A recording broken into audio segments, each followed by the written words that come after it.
My little sister ran off with my ex, and now she wants an invitation to my wedding where I'm marrying her ex. Yeah, it's messy. About 5 years ago, my little sister started dating, let's call him Grant, and they set me up with Grant's best friend, let's call him Bryce.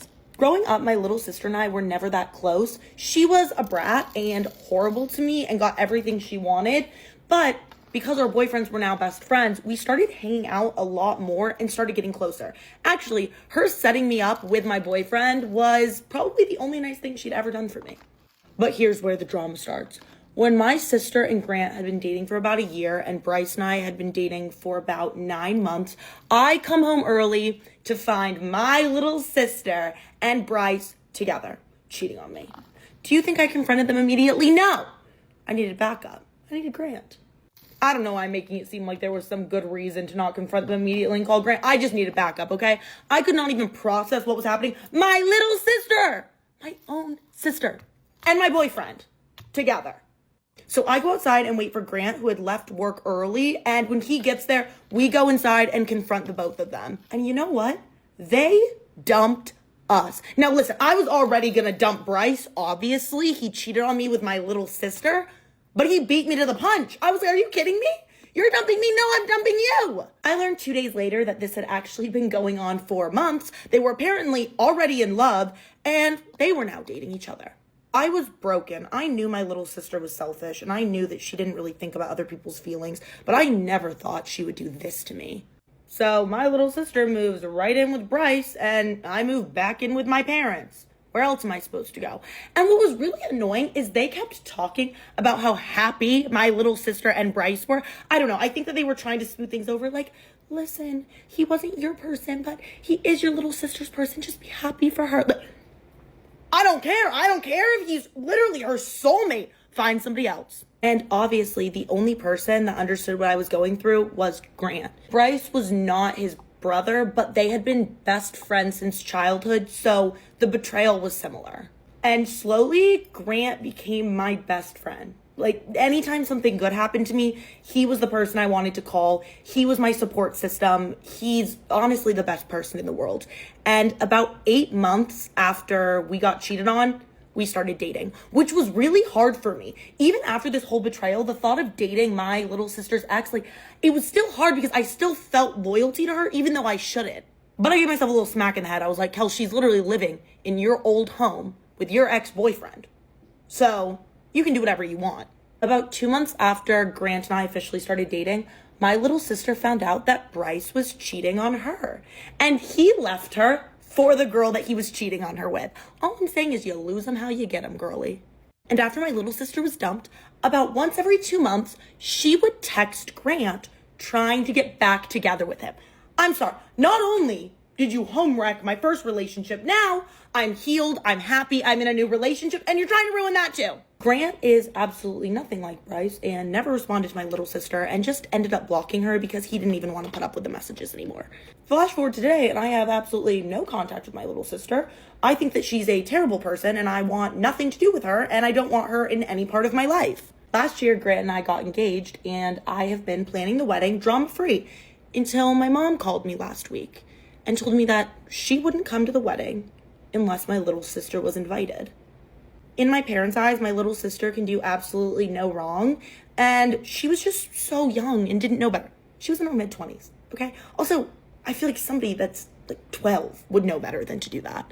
Then my mom tells me, without your little sister, this wedding actually wouldn't even be possible because she's the one that brought Grant into your life and gave him to you.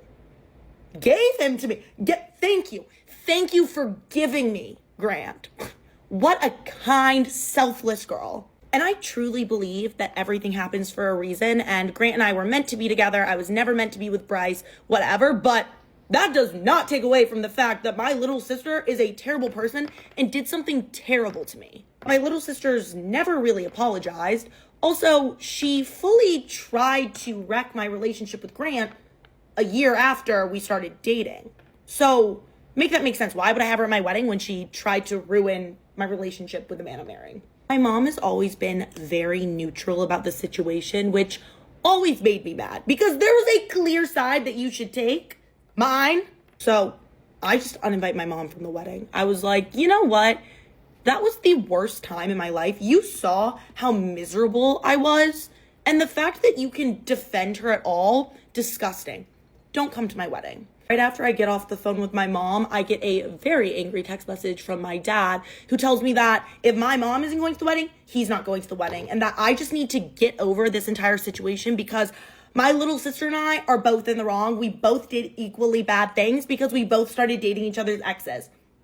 I'm sorry. Can we rewind the tape and look at the timelines of when these relationships happen? Because I think that there's a big difference between when she started dating my ex and I started dating her ex. And that man is crazy if he thought I was ever gonna respond to that text message. And who texts me the next day but my little sister, who I haven't heard from in over 4 years. She was hitting up Grant, but not me. Didn't care about me. And do you think she was texting me to apologize, tell me she's grown, she's changed, she regrets her actions?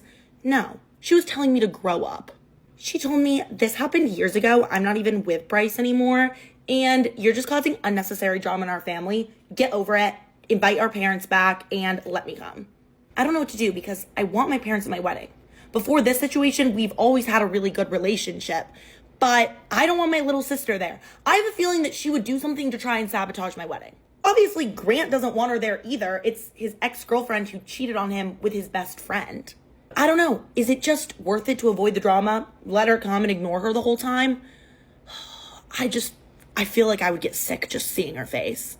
After everything that went down with my parents, I was giving them the complete silent treatment. No matter how many times they would text or call me, no response. They were even texting Grant nonstop to talk to me and try to talk some sense into me.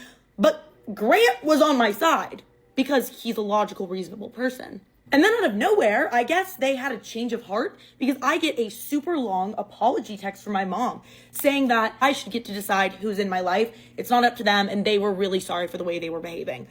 Okay, amazing, love that. And then my mom invites Grant and I over for family dinner that night. Now, I want to make clear that we do things very separate in my family. My sister and I are never at the same event. Again, we hadn't spoken in 4 years, and I do not go anywhere where she is. So by family dinner, it did not mean, the whole family. It was going to be me, Grant, and my parents. I think everything is great going back to normal. So imagine my surprise when I walk into my parents' house and I see my little sister sitting right at the dinner table with the most smug look on her face. I immediately turn around to leave, but my dad blocks the door and he's like, no, enough is enough. We need to talk and figure this out. And that's when I look over at Grant and all the color has drained from his face. He had not seen my little sister since the day we caught her and Bryce cheating on us. Seeing her automatically brought up a lot of old wounds for both of us, and we were not prepared to see her. We just got completely blindsided.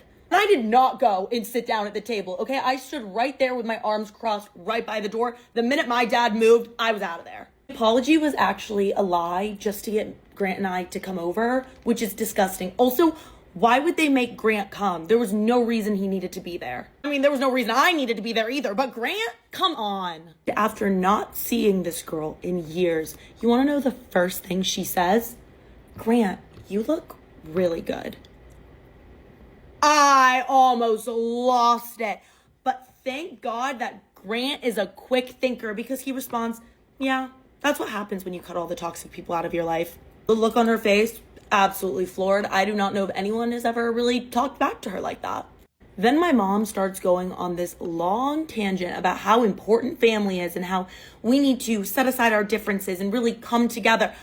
I mean, it was just one ear out the other. I did not care about anything she had to say because she's a liar. She's lied to me and she manipulated me to put me and my fiance in a horribly uncomfortable situation. And after my mom's speech, my little sister pipes up and she said, yeah, Kels, I'm actually ready to forgive you. Forgive me? She's like, yeah, I mean, you started dating my ex-boyfriend. If you think that what I did was messed up, I mean, like, you did the same thing. I did not do the same thing, okay? I did not do the same thing. And then she looks at Grant and is like, and Grant, we always got along so well. I feel like the two of us could get really close again. She was flirting. It was not like she was flirting with my man. And my dad has the audacity to say, Kels, as a big sister, it's your responsibility to set a good example for your little sister, and forgiving her, that's the right step. I'm sorry, I don't owe her anything. I also don't need to set an example for her anymore. She's a full adult who can make her own choices, and she makes bad ones. And that's when Grant, my golden retriever, soft-spoken fiance, turns to my dad and says, you're not going to speak to her like that. You're also not going to put us in situations that we feel uncomfortable with. I need you to move out of the door because we're leaving. Okay, that's my man. Surprisingly, my dad actually moves out of the doorway. And as we're leaving, that's when my little sister goes, babe, Grant, wait. Grant stops dead in his tracks and he says to my little sister, I've always wished you the best. Even after you hurt me, I always wanted you to be happy and do good things with your life. But then he said, after tonight, I can honestly say, I don't wish you the best. I think you're a bad person. You're bad to your core, and you don't deserve good things in life to happen to you. I have never seen Grant speak to anybody like that or stick up for himself like that, so I'm just proud of him. Now I'm getting a million texts from my parents saying that Grant needs to apologize to my little sister because the comment he made devastated her. She literally has never apologized to him for cheating on him with his best friend. Looks like our wedding will both be child-free and family-free. Something interesting about me is that every single person in my family has had a stalker. My whole family being me, my older sister, my mom, and my dad. I didn't really put two and two together that everyone had a stalker until my parents and my sister were trying to give me advice on my own situation that I realized, oh, so we've all dealt with a stalker before. Cool. A big difference is that both of my parents' stalkers were of the opposite gender, versus me and my sister both had stalkers that were girls. So whenever I would tell this story, people would be like, hold on, she? For me, it all started in my freshman year of college. She was in the same class as I was. I think her and I had a total of maybe 2 conversations, if I'm being generous. I could tell that there was something just a little bit off about her. One of the interactions I had with her, I remember it was me and one of my really good friends who was also in the class that we had together. And me and her were just looking back and forth because she was making such weird comments and just acting very strange. That was the last in-person conversation I had with her before she DM'd me asking to hang out. And obviously, based on the first interaction I had with her, I personally wasn't going to be fake or lead her on when I knew I didn't want to pursue a friendship. Months go by and she texted me asking if we could get drinks or something. It was via Instagram DM, so I just never opened the DM until a couple months later. I finally opened it and saw a massive paragraph in all caps full of rageful text. I am going to be so honest, it was so incoherent and I couldn't even tell you what she was talking about. All I remember is responding, "I'm sorry, what?" ? And then she blocked me. At this point, I was super confused, but I was like, honestly, whatever. She clearly has something going on. I know I didn't do anything, so I just ignored it and moved past it. After this, I saw her a couple of times on and around campus, and she did not look well. Her hair was matted, her skin was so dry and peeling off. I don't know what it was, but she just looked so not okay, she was not taking care of herself. And every time I saw her, she avoided eye contact, she didn't look at me, she completely avoided me and ignored me. I just left her alone. If she was going to leave me alone, I was going to leave her alone. Summer came, I thought it was all over until about the middle of summer, I started receiving texts ranging from people who I went to high school with all the way in California and people who I had never even spoke to in my college. At one point, I started to get anywhere from 5 to 10 per day of people just sending me screenshots that this girl had DM'd them or Snapchatted them or whatever. And the text was pretty much copied and pasted to everyone. But she was basically saying that I was stalking her and hacking into all of her social media accounts, and that she had a lawyer, and that I was spreading rumors about her, and that she was really scared. At this point, I felt it was necessary to reach out to the police at my school, which I did, and when I gave them a call, I explained the situation, and they said, yeah, so we've actually heard from her as well. When I tell you my jaw dropped to the floor, And I said, I'm sorry, she's reached out to you? I'm gonna give this girl the benefit of the doubt. I definitely think she was going through something, and I definitely think that she had some mental issues. Part of me is like, maybe she honestly did think I was stalking her. But obviously, like, I know myself, I was not stalking her. The reason that the police never reached out to me after she contacted them is because she gave them no evidence and was unable to support any of her claims. Me, on the other hand, you best believe I was screenshotting every single thing that everyone was sending me and just making sure that I had something to support everything I was claiming. And so after that, they could kind of tell that I was in the right and she was going through something. I was able to get a no contact order, but unfortunately that didn't stop her. She continued to reach out to people, as well as she started posting publicly on her social media pages for everyone to see. And so I had to contact a department at my school in which we had a hearing, and we both gave testimonies, and I think that's the right word, testimonies. We both spoke about our experiences and had to present evidence. The result of this hearing, I was only able to get back my verdict, but I had no idea what they decided as a verdict for her, if that makes sense. I was found not guilty of everything she was accusing me from, but I have no idea if they found her guilty of whatever I was accusing her from. They didn't tell me that. However, after this hearing, I was super happy because I thought it had all been resolved. But unfortunately, it did not stop. She continued posting and texting people. Every single time someone sent me a new screenshot of something that she had posted, I would send it straight over to my school and to the police. I remained silent. I didn't talk back. I just said thank you to the people who were sending me the screenshots, but I never posted anything about her. I never contacted her. I never tried to see her. At a certain point, I was like, nothing is being done, until one day it literally just randomly stopped. I don't know why, I don't know how, but it just stopped. I don't think that she still attends the school. I think she left. I hope she's getting mental help. Even if she still is at the school, I don't care. Peace is peace, so. The story was submitted by this guy named Tom, who told me he wanted to tell me about his experience moving with his girlfriend during 2020. Tom is obviously not his real name.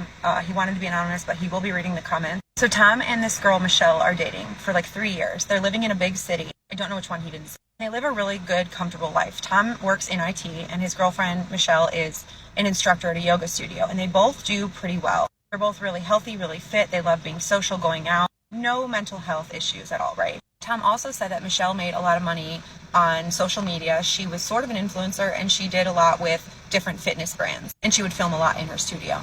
2020 hits, and Michelle is immediately laid off because the yoga studio closed, but Tom was able to work remotely because he was doing that mostly anyway. Their apartment is really expensive, and their lease is coming up, and they basically decide that they want a quieter life because they don't know how long everything that was going on in 2020 was going to last.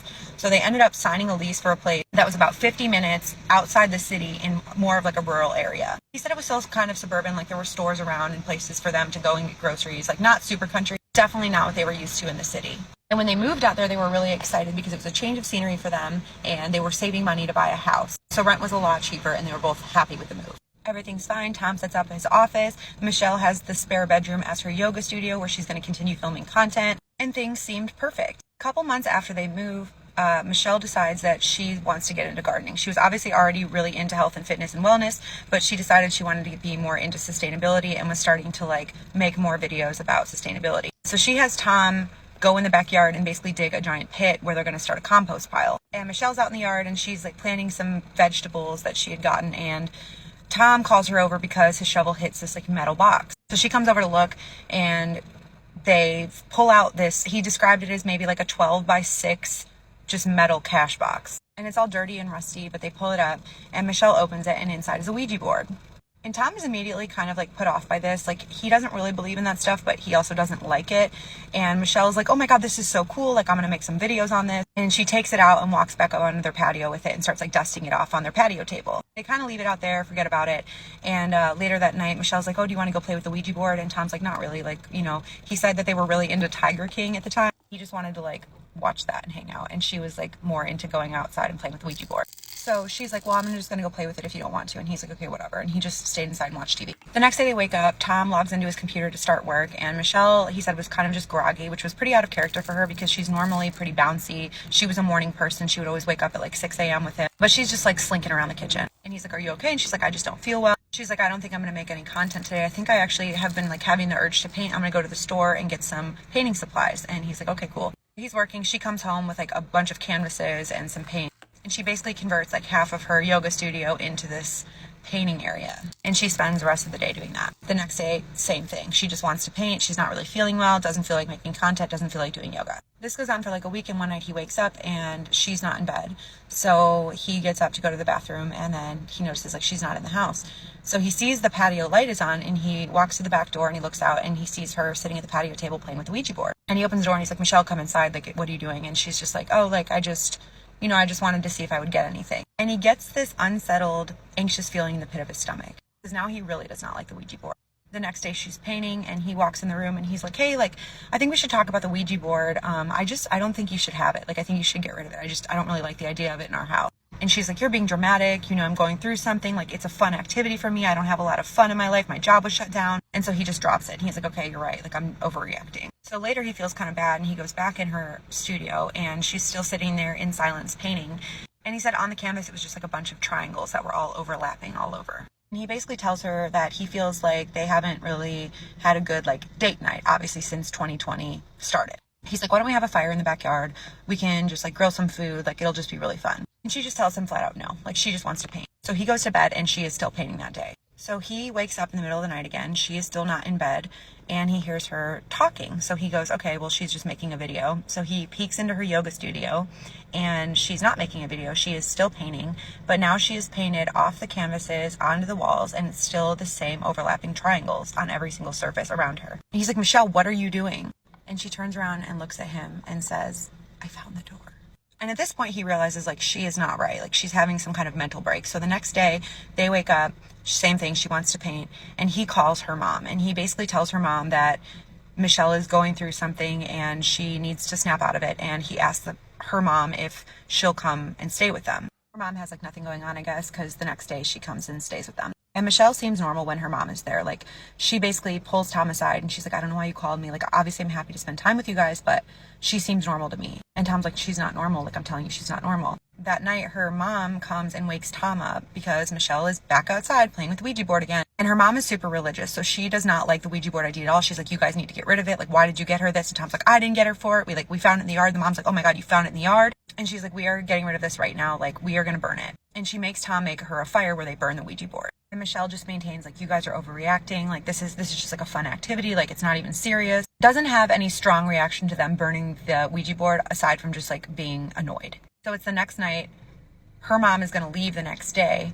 And Tom wakes up in the middle of the night to her mom screaming. And he runs out in the hallway and he sees Michelle sitting in the dark, facing the wall, just at the end of the hallway, like facing away from them, sitting cross-legged, staring at the wall. And her mom is yelling, like, what are you doing? Like, get up. And Michelle does not react. Like, it's like she can't hear them. She's just repeating, they're going to come in, they're going to come in, they're going to come in. So Tom runs over and grabs her, picks her up, and like basically shakes her. She snaps out of it and she's like, what's going on? And they're like, you were literally just talking to the wall. So her mom has had enough. She decides that she's going to bring Michelle home with her. She's like, I need to take her to church. Like, I don't like this. And Tom can't really argue with her. He's sad to see Michelle go, but he thinks it's just temporary and he has to work. So he stays at the house when Michelle and her mom leave. I don't know where they lived, but he said it was like within a day's drive and he could go, and he visited her a few times and she seemed fine. Apparently at her parents' house, she kept doing weird stuff at night to the point where they had her committed. Everybody is attributing this to a psychological break from the stresses of COVID and her being laid off. Tom is beside himself, but is trying to be as supportive as he can. He's in constant contact with her mom. And about 2 weeks after she gets checked into this mental facility, Tom is cleared to visit her. So he packs up, drives out to the mental hospital. She's sitting in this cool toned room in a rocking chair when he gets there, and he walks up to her and he's like, hey, how are you doing? And she just looks at him and says, you brought them with you. Oh my God, that freaked me out so bad when I read that. Oh my God. Keep sending me these stories. Tom said Michelle still is in this facility. She has obviously gained a lot of weight. She does not do yoga anymore. She does not make content. He said she has completely lost her mind and barely recognizes him when he goes to see her. I cheated on my boyfriend with his son. I never thought I'd post this on the internet, but here we go. I've been dating this amazing guy and he's 50 years old. I'm 25, by the way. We met at a hotel lobby. We both fell in love at first sight. I almost instantly moved into his house. He's a single father and I met his son right away. His son is my age. His son is like a copy of him. Like, he's just younger. They're both very tall, green eyes. You would fall in love with both of them too. The son's reaction to me moving into their home right away was not really good. And the first day he met me was the day that I moved in. Also, like, I don't work. His father told me that I didn't need to work, so I was basically at home. But at this time, the son was unemployed, so we would be home all day by ourselves. Eventually, the father told me that we needed to fix our relationship because we were constantly bickering. So our relationship started to get better, and it was progressively getting better to the when we were home alone, we would hang out. There's this one day where after lunch, we decided that we wanted to watch this new movie, and we were like, why not watch together? We went and sat on the couch and we started watching the movie. The sexual tension was building up. It was weird because, like, he's my age. He's basically a copy of his dad. I was obviously attracted to him from the get-go, but, like, we never thought of anything because, like, he hated me and we accidentally touched hands. We just look at each other and we start making out. Both feel super guilty afterwards. We can't stop laughing actually because we're so shocked that this actually happened. We spent a lot of time at home. It was really easy for us to maintain a secret relationship. His dad even, like, congratulated us on how better our relationship was getting. He didn't know, obviously, why. There was this one day where his dad invites me to go on the weekend getaway, and I thought it was just gonna be the both of us, but no. He invited his son, too. I forgot to tell you. His son, he had a girlfriend. They were long distance, so she was never around. His dad said, now that you both get along so well, let's do a weekend getaway. You can invite your girlfriend. We're gonna go on this, like, couples getaway. So it was me, his dad, him, and his girlfriend. As soon as the girlfriend arrives, I'm immediately extremely jealous because I had never seen him with anybody else. And he was unemployed, I was unemployed. We basically lived off of his dad. And so we knew we couldn't really get serious about a relationship because how would we do it? On the last day of this trip, things got really bad. So like I said, the four of us were going on this weekend getaway. And on the last night, things got really interesting. So the dad said, okay, let's play a game. Let's loosen up. This wasn't going to end well because everybody was drinking. I was seeing him with his girlfriend and it was hurting a lot. So the dad dared the son to reveal, like, his biggest secret. And the son goes and he says, oh, you wouldn't want to know. And the dad is like, no, come on, this is just a game. Let's play the game. And he turns to him in front of his girlfriend. He says, okay, you want to know? You really want to know? I'm in love with your girlfriend. His girlfriend, his dad, both of them, they think it's a joke. But like a second or two, they can tell by his facial expressions that he's for real. And his dad's like, oh no, come on, like a serious one. And he's like, no, this is for real. I'm actually in love with her. My face turns red. His dad looks at me and I start crying because I already know that it's all over. They're screaming at each other. He's screaming at me. He's screaming at his son. His girlfriend also starts crying. The father ends up going home that moment. He's like, okay, now you can all go home by yourselves. He leaves us there. And then it's more awkward because it's me, the son, and his girlfriend. Girlfriend leaves because obviously she's heartbroken. And it's just him and I. And we talk about how now we have to figure out a way to make this work. As soon as we get home, we realize all the locks were changed. I have a bunch of my suitcases outside of the house. I was already expecting to be kicked out, but not like this. The worst part was that he also packed his son's suitcases. I mean, I didn't expect him to actually kick his son out, but that's what he did. He never talked to me again. I never saw him again. Now we both have a job and we're living together. And yeah, so we're in a relationship. That's how I met my boyfriend. Through his dad.